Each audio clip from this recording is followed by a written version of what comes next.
Hello and very good morning to all the students. How are you all?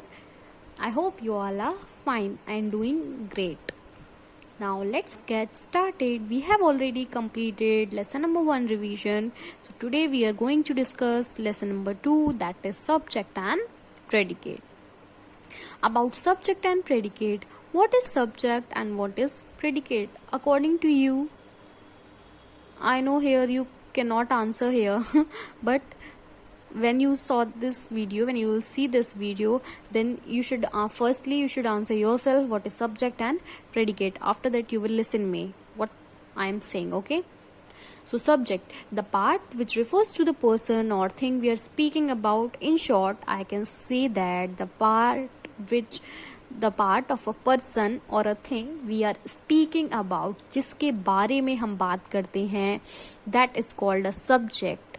Okay, and the predicate, the part which tells something about the subject, is called predicate. If I want to tell you something, that if you want a easiest way to differentiate between the subject and predicate, it is that firstly you will find out the subject, and after that the rest of the part of the sentence is predicate. It is very easiest way to find a predicate in a sentence. Okay, when you have a knowledge to find out subject, then it is very easy, then you can separate both the subject and predicate in a sentence. Okay, so the subject, the person or a thing we are speaking about, is always a subject. Okay, so always remember, point is there. An imperative sentence, the subject is left out, means in imperative sentences में subject होता ही नहीं है. Okay, actually means जो लिखा हुआ होता है वो नहीं होता. Like go to school is given there ना. So go to school, what is the means of go to school? Because in go to school there is no subject is there, but what is the means go to school? You go to school, so you is the subject. Okay, but in imperative sentence we are not using subject. Okay, so the subject is left out in those terms.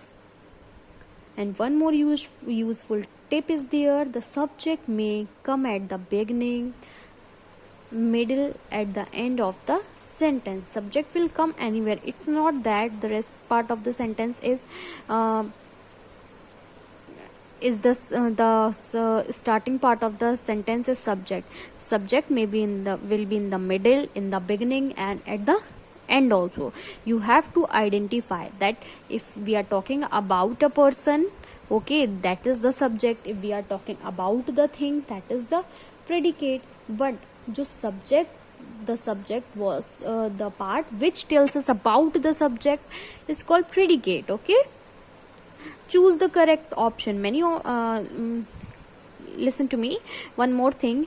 Many of you are thinking that subject in a sentence, the subject always in the starting. So it is wrong. Subject will be in the middle also, at the end of the sentence also. So let's come on to the exercise. So in exercise, in first one, choose the correct option. So first one, the part which refers to the person or thing we are speaking about, is called a subject. Second one, in dash sentences the subject you is left out. In imperative sentences the subject you is left out. Okay, divide each of the following sentences into the subject and predicate. So here you have to find out subject and predicate. I have given you a very easiest way to find out subject and predicate. If you don't want to see the revision video, then you can go through the if you want a detailed explanation, then you can go through the YouTube. There one video is there that is about the subject and predicate. You will see that video and you can understand that how will you find the subject and predicate. First one, barking dogs seldom bite. So the barking dogs are the subject here. Okay, so because we are talking about the dogs, so barking dog is the subject here, and rest of the part becomes the predicate.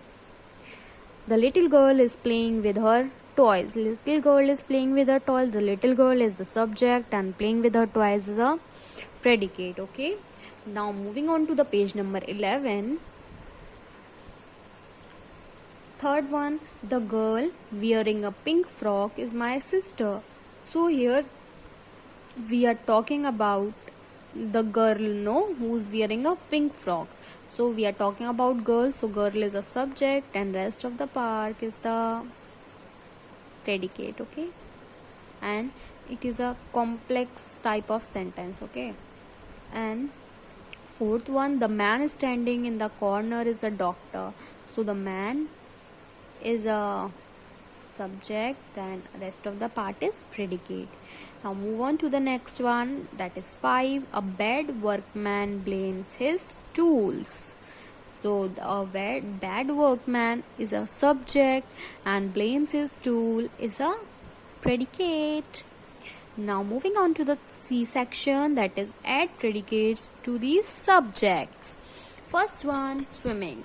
Swimming is a good exercise. Okay, swimming is a good exercise. Second one, Delhi, the capital of India, is highly populated. Third one, the sun sets in the west, as you know. Fourth one, his father scolded him. Fifth one, some dogs are barking outside the gate. So all these are the subjects. You can add the subjects by yourself also. No need to learn all these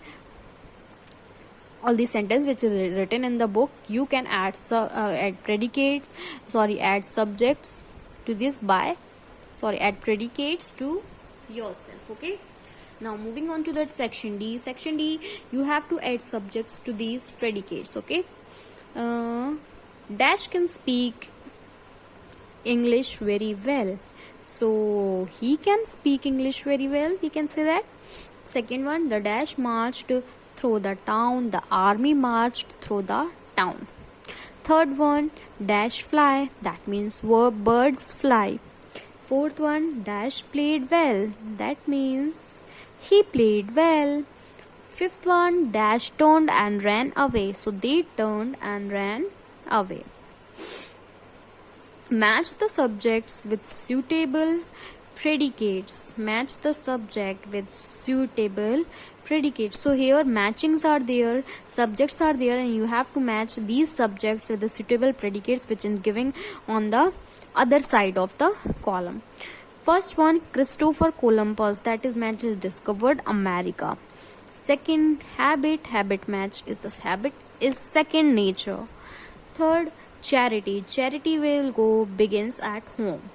The sun the sun rises in the east. Prevention is better than cure.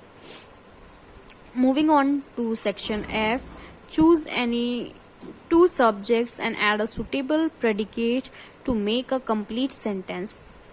One box is given there, and here some clues are there. By these clues you have to write a proper sentence. This you can do it by yourself. So here lesson number 2 is over. If you are having any doubt, then you can ask me in the comment section of the Google Classroom. Till then, bye bye, thank you and have a nice day.